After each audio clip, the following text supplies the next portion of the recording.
कभी ट्रेन में अकेले सफ़र की है आपने? नहीं ना? तो कभी मत कीजिएगा,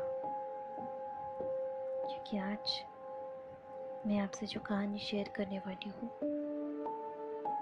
वो आपके रोंगटे खड़े कर देंगे। हो सकता है आज के बाद आप ट्रेन में अकेले सफ़र करने से पहले 2 बार सोचें।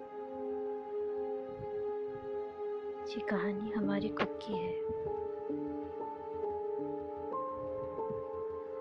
आज जो कहानी मैं आपसे शेयर करने वाली हूँ वो आज से करीबन कई साल पहले की है, लेकिन आज भी जब मैं ये कहानी आपको बता रही हूँ तो मुझे ऐसा लग रहा है कि मैं कहानी क्यों बता रही हूँ। अगर कहीं इस कहानी के बताने से उस आत्मा को या रूह को पता चल गया कि मैंने उसके बारे में बताया, तो फिर से वो मेरी ज़िंदगी में वापस तो नहीं आ जाएगी ना।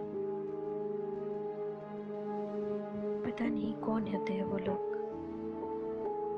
जो भूतों के बारे में जानने के लिए भूतों के पीछे जाया करते हैं, रूह के नाम पे हंसते हैं। मैं भी ऐसी थी कई साल पहले, जब मैं भी स्कूल के वैकेशन के बाद छुट्टियों में अपने आप को अकेला पाती थी। मेरे सारे दोस्त कहीं घूमने चले गए। हॉस्टल में रहने की वजह से मैं बहुत अकेली थी, लेकिन मैं सबके जैसे घर नहीं वापस आ सकती थी, क्योंकि मेरे घर पे कोई था ही नहीं। मेरे मम्मी पापा काम की वजह से बाहर गए थे।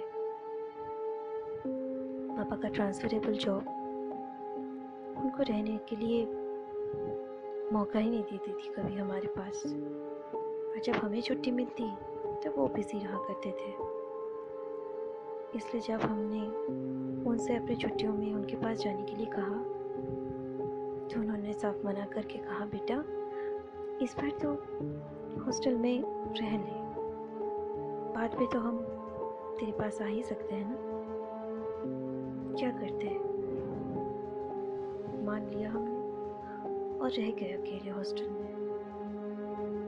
लेकिन कुछ ही दिनों के बाद ऐसा लगा कि शायद यहाँ अकेले रहना अच्छा नहीं है।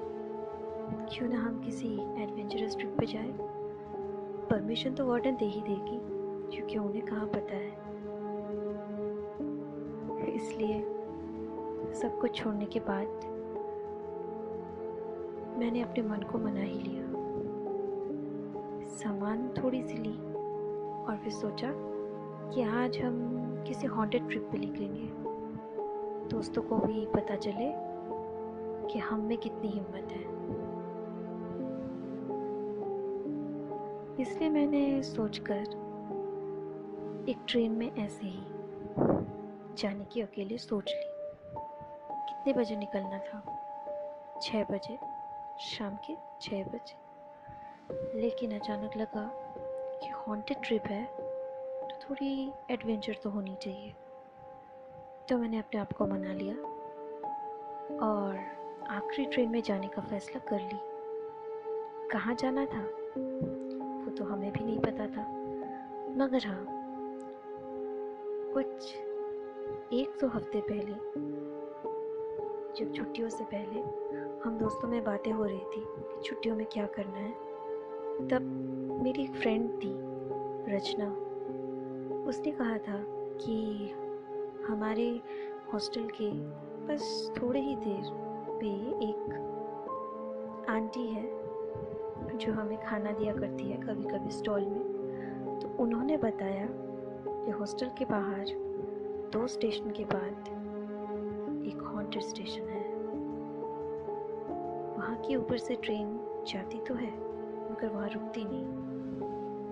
तो और क्या था, मैंने भी ठान ली कि अब मैं उस स्टेशन को ज़रा सा देख ही लूँ। जाना था और वापस आना था, बस और क्या। बस आधे घंटे का सफ़र था, जाते वक्त आधा, आते वक्त आधा। टोटल 1 घंटे में सब कंप्लीट। ऐसा सोचकर हम निकल पड़े। रात के 11 बजे थे। ट्रेन आई और हम उस पर चढ़ गए। लेडीज़ कंपार्टमेंट में जाना था। अकेले थे, लेकिन हमें तो डर नहीं लगता। सफ़र के लिए हमने अपने आप को रेडी कर ली थी। म्यूज़िक सिस्टम, मोबाइल और थोड़े से वीडियो गेम्स भी साथ में। अगर कुछ लगे तो मैंने सोचा फ्रूट जूस ले लेते हैं, वो भी था साथ में। थोड़ी ही देर पर एक स्टेशन अचानक है और फिर आने लगा वो हॉन्टेड स्टेशन।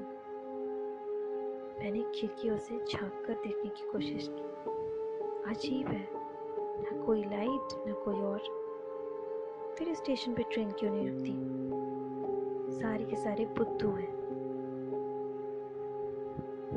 काश ये ट्रेन यहाँ रुक जाती, या फिर किसी भूत को मैं देख ही लेती, क्या फर्क पड़ता। सोचना बस सोचने तक ही रह गया। ट्रेन तो नहीं रुकने वाली। बस उसके बाद हम बैठ गए। क्या अजीब फालतू की बातें कहती थी वो आंटी, और रचना भी गधे जैसे उस पर विश्वास करने लगी थी। कुछ भी तो नहीं है यहाँ पे, बस एक पेड़ है, एक सीट है और एक हॉन्टिंग विदाउट लाइट वाली स्टेशन। इसे हॉन्टेड कहते हैं। इससे तो ज़्यादा हॉन्टेड हमारी खुद की रूम होती है, जहाँ पे ना कोई इंसान होता है और ना ही कोई आ सकता है, क्योंकि सारी चीज़ें बिखरी ऐसी पड़ी रहती है कि मानो अभी तांडव हुआ है। ऐसे सोच के मुस्कुरा ही रहे थे और सोच रहे थे भूत तो होती ही नहीं है, बेकार की फालतू बातें हैं। हाँ, और क्या था, बैठे रहना है। कि तभी अचानक किसी ने कहा, क्यों, तुम चाहो तो मुझसे बातें कर सकती हो। मैंने आँख उठाकर देखा तो इधर उधर कोई और था ही नहीं। ऐसा लगा कि किसी ने तो कहा ये बात। मैंने अपने आप को समझाकर कहा, तू पागल हो गई है। फिर एक किताब निकाल कर पढ़ने लगी। किताब पढ़ते पढ़ते अचानक लगा कि कोई मुझे देख रहा है।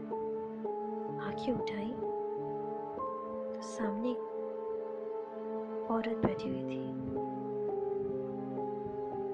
उसके बाल खुले हुए थे, उसका चेहरा ठीक से दिख नहीं रहा था। पर अब तक तो मैं अकेली थी इस पूरे कंपार्टमेंट में। पता नहीं कब चढ़ बैठी है। मैंने कहा, आंटी आप कहाँ से आई? कोई जवाब नहीं मिला। मैंने सोचा शायद वो डिस्टर्ब्ड है, तो वो इग्नोर करके मैं फिर से पढ़ने लगी। फिर सोचा एक बार उनसे बातें करने में क्या हर्ज होता है। ऐसा सोचकर किताब बंद करके मैं बोलने लगी, अगर आप चाहो तो मुझसे बात के। मेरी आंखें खुली की खुली रह गई। अभी जो आंटी बैठी हुई थी वो कहाँ है? आंखों के सामने तो कोई भी नहीं। फिर कौन थी वो? फिर से आवाज आई, मुझे ढूंढ रही हो। आवाज पीछे से आ रही थी। मैं वाकई डर गई। इतनी रात, ठंड होने के बावजूद पसीने पे पसीना आने लगा मुझे। अपने आप को संभाल कर मैंने सोचा कि वहम है। तो फिर से आवाज आई, मुझे ढूंढ रही हो। मैंने थोड़ी देर पहले ही तो तुमसे कहा कि तुम चाहो तो मुझसे बात कर सकती हो। डर के मारे मेरी धड़कनें रुकने वाली थी, लेकिन वो चुप नहीं रही। बोलती गई, तुम मुझे देख तो नहीं सकती, मगर महसूस तो कर सकती हो ना। भूत देखने का बड़ा शौक था तुम्हें। भूत के नाम पर हंसी छूट रही थी ना। क्या जानना चाहती हो कि स्टेशन हॉन्टेड क्यों है? क्योंकि इस स्टेशन को हॉन्टेड कहने वाले मेरे सामने आ चुके हैं। वो मुझे कभी देख ही नहीं पाए, मगर मैंने उन्हें महसूस करवाया। जिसने मुझ पे भरोसा नहीं की, मैंने उन सबको महसूस कराया कि मैं कौन हूँ। इसी स्टेशन पर मैं अपने बच्चे को लेकर खड़ी थी। भीड़, बहुत भीड़ थी।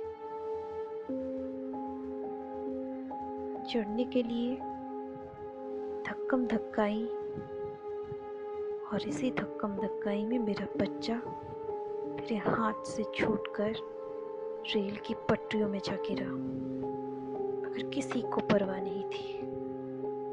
सबने अपने आप को संभालने में ज्यादा वक्त लगाया। मैं अपने बच्चे को बचाने के लिए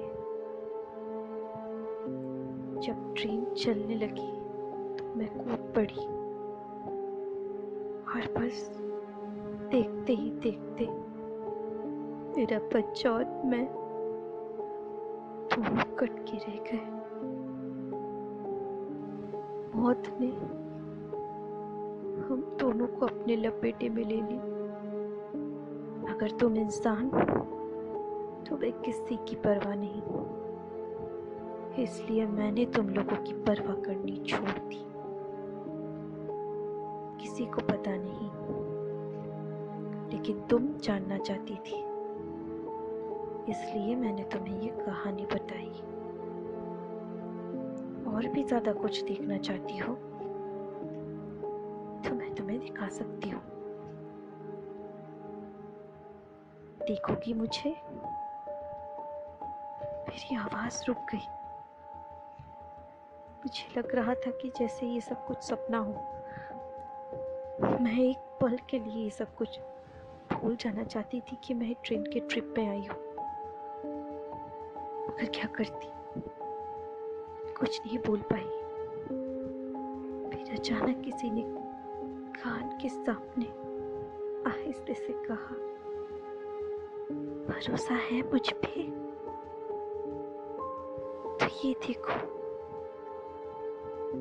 इतना कहते ही मेरे कान के सामने से जैसे कोई हवा चली गई, और कंपार्टमेंट के दरवाजे पर खुली बालों में वो खड़ी थी। मैं आँख उठाकर देखती रही। उसने मेरी तरफ मुड़कर देखना चाहा, और फिर एक चीख, मेरे गले से चीख निकली और आंखों के सामने अंधेरा छा गया। अगले दिन मेरी होश जब आई, तब पता चला कि मैं रेलवे के हॉस्पिटल में हूँ। डॉक्टर्स, नर्स कल से मुझे यहाँ ट्रीटमेंट पे रखे हुए हैं। तो अच्छा हुआ कि टीटी ने हमें देखा, वरना शायद हम जिंदा ही नहीं रह पाते। आज तक मुझे ये वाकया याद है, और इसके बाद मैंने ये बात किसी से शेयर नहीं की, क्योंकि शायद वो भी मुझ पर यकीन ना करे। मैं तो बच गई, लेकिन अगर वो बचा तो शायद वो भी मेरी तरह इसी याद के साथ बचेगा। इसलिए ये कहानी बस मेरी मेमोरी में रह गई। मगर आज मैंने आपसे ये शेयर इसलिए की क्योंकि एक बार फिर से मुझे ट्रेन पर अकेले सफ़र करना पड़ रहा है, क्योंकि आज मैं उस स्टेशन के ऊपर से फिर से जाने वाली हूँ। देखते हैं उसके साथ फिर से हमारी मुलाकात होती है या नहीं।